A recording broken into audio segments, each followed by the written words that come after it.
Hello and welcome to Badass Money Mama, where we give voice to talking about money during times of chaos and change without shame or judgment.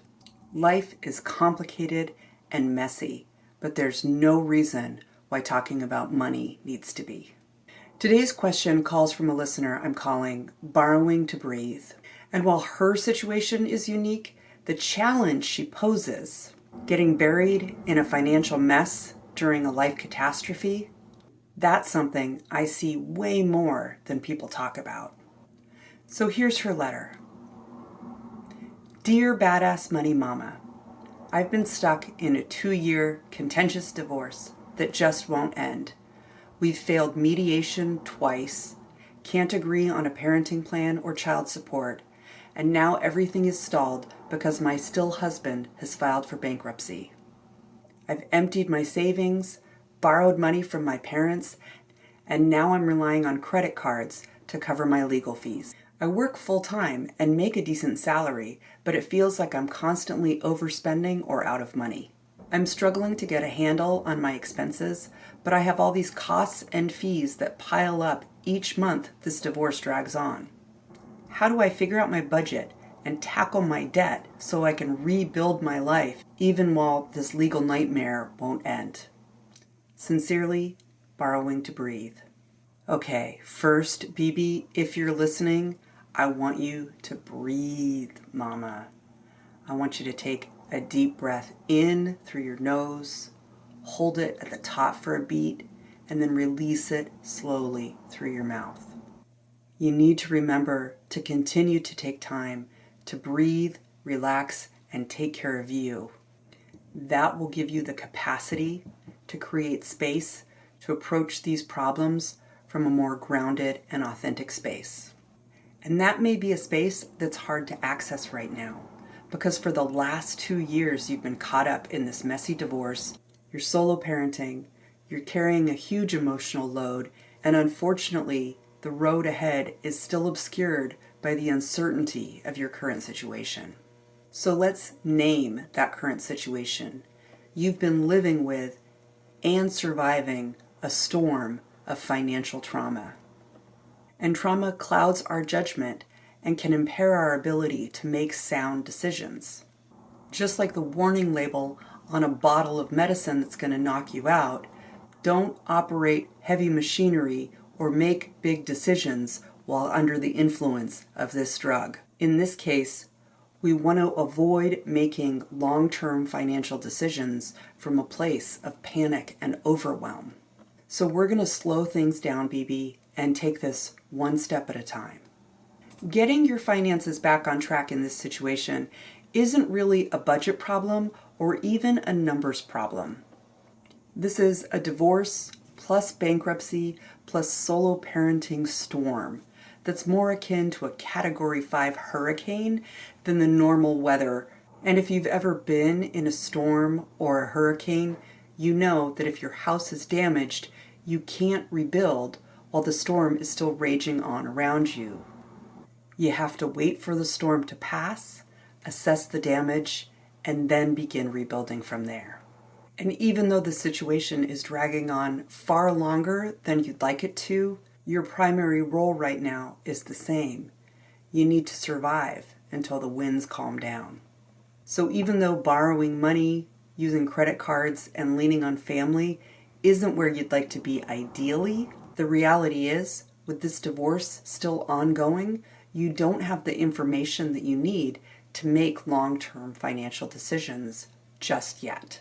This is true of almost any divorce or separation of partners, but especially high conflict ones. They take time, money, and energy, and it absolutely sucks. There's so much in this situation that's outside of your control. So this is where you have to keep breathing. Give yourself some grace and patience so you can summon the energy you need to tackle the things that are within your control. Things like maintaining a regulated, sustaining, and loving home for you and your kiddo. That's an investment I can guarantee will pay you dividends into the future. Let's talk about the bankruptcy piece, because it adds layers and confusion to the overall process, and it's a place where most people get stuck. Your spouse's bankruptcy doesn't freeze the whole divorce, but it does freeze the part where you divide the assets and debts. What's not frozen? Custody, a parenting plan, and child support. Those can and should keep moving with the help and support of your lawyer. But anything tied to money or property or that final divorce decree, it's stuck until the bankruptcy court does its thing. It's just bureaucracy doing what bureaucracy does. It can move slowly, inconveniently, and at the worst possible time imaginable. Here's the part where I want to support your shift from stuck to strategy. You can't really build a long-term or future-focused budget because you don't have the final numbers yet. You don't know what your share of the debts is ultimately going to be. You don't know what your child support is ultimately going to be. And you don't know what the court will assign to you versus to your husband. So your focus right now is not on fixing your budget or your credit. It's to accept that some damage is inevitable in any storm. What you can do is reduce or minimize the damage wherever possible. And the biggest area where you still have control is ensuring that your family's day-to-day needs are being met without dipping into credit or more debt if you can help it. You know what your income is, and you can review your recent expenses to figure out your spending on necessary and sustaining items. These are essential expenses like housing, groceries, transportation, childcare, healthcare, mental health care, and self-care as well. Some of these expenses, such as food and self-care, can be highly variable. In those areas, your goal is to establish a baseline or minimum monthly expense that's feasible without sacrificing health or wellness. Any money left over after your needs are accounted for goes into a discretionary or guilt-free spending category. You can use this for splurges or even paying more than the minimum towards that credit card debt. An example from my own budget is that I always allocate enough money in my groceries so I can have fresh fruit and veggies, high-quality meats, eco-conscious house cleaning supplies, and ice cream. I use the money in my discretionary category for going to restaurants, coffee shops, going out, treats, or gifts. Don't include your legal and marriage dissolution fees and expenses here. That's intentional. I'm not giving you license to avoid or forget about them, but they're unwieldy, uncertain, and ultimately temporary. For this reason, they should be kept separate from what you consider your normal budget. Instead, I want you to create a simple tracker where you can log your legal expenses as they come in. It'll have the date, the amount, what the expense is for, and where the money comes from, and that's it. You close the log and you move on with your day. There's no commentary, no judgment, and no shame. Eventually, you will need to face these numbers and deal with them. But while the storm is raging around you, it's more likely you're going to get swept up and carried away if you try to dig into them now. Given the duration and damage of your divorce, your lawyer should be helping you with options to help get you whole at the outcome of this process. And the tracker is a simple, clear, and neutral way to account for the financial losses you've sustained. Most divorce lawyers can adjust their strategy to account for your husband's bankruptcy during this divorce. But they likely can't advise you on federal bankruptcy law because it's a completely different universe. You shouldn't need to hire a second lawyer to handle this, but a 20 to 30 minute consult with a bankruptcy lawyer could save you a lot of trouble and hassle down the road.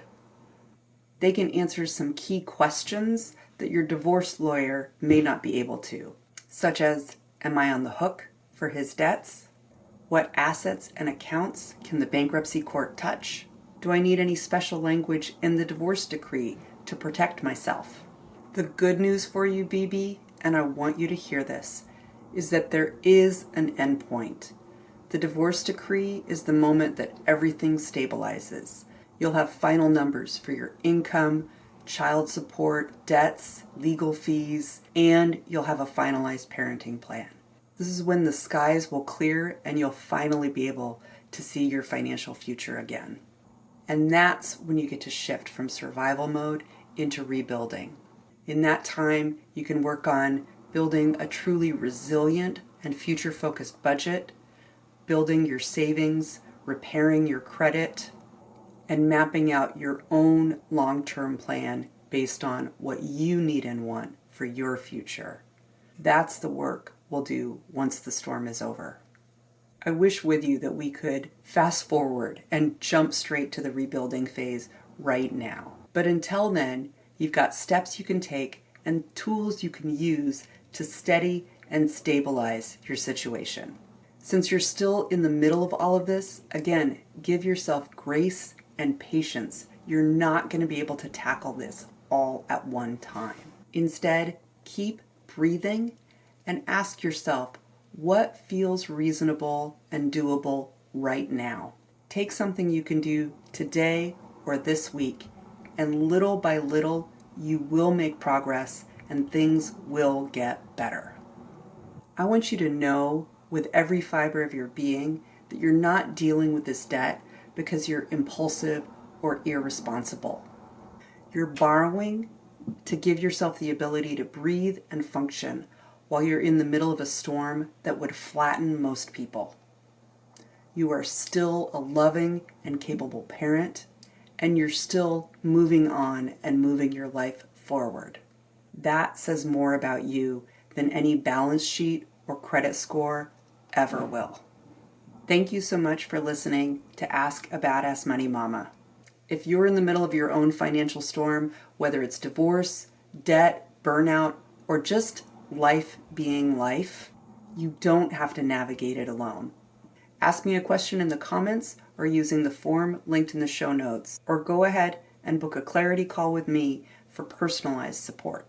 And if you love this episode, please like it, subscribe to the channel, and share it, because no mama should be out there alone in the storm without the support she needs and deserves.